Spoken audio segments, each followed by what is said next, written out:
हिंदी पत्रकारिता के बिना आप इस राष्ट्र की और इस लोकतांत्रिक समाज की और लोकतांत्रिक राजनीतिक व्यवस्था की कल्पना नहीं कर सकते। निसंदेह पत्रकारिता ने जो है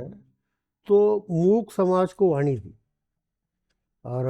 जो हिंदी पत्रकारिता भले ही विधिवत रूप से ऑन रिकॉर्ड 1826 से शुरू हुई हो, लेकिन वाचिक रूप से तो परंपरा बहुत पहले थी, बहुत पहले से विद्यमान थी।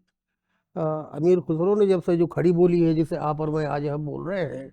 तो उसका जब आविष्कार किया सल्तनत काल में, तो उसी समय से वाचिक पत्रकारिता शुरू हो गई थी। ये कबीर हुए उस समय तो पद्य ही था, गद्य तो था ही नहीं, उसी में रहा होता राजज्ञाओं में। लेकिन पद्य में अब जैसे गोस्वामी तुलसीदास के जीते जी,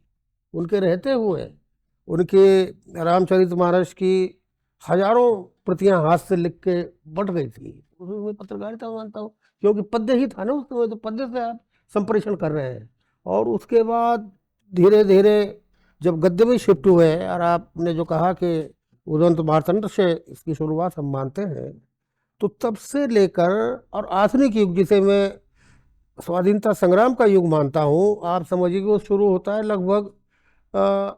1918-19 से, जब महात्मा गांधी के हाथ में कमान आई, तब पत्रकारिता ने रफ्तार पकड़ी,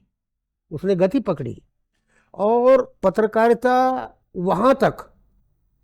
वहां से चल के गांधी युग तक, गांधी युग से आज के युग तक, कोई किसी फास्ट ट्रेन की तरह या किसी वाहन की तरह या कोई क्वांटम छलांग लगा के नहीं आई, बल्कि रफ्ता रफ्ता अपने पाँव से चप्पे चप्पे को नापती हुई, और किसी नदी की तरह हौले हौले बहती हुई, और अपने दोनों तटों को तोड़ती हुई, और उन्हें उन्हें गढ़ते हुए, उनका निर्माण करते हुए, अपने दोनों किनारों को सींचते हुए जिस तरह नदी बहती है, तो वही रोल, वही भूमिका हिंदी पत्रकारिता की रही है।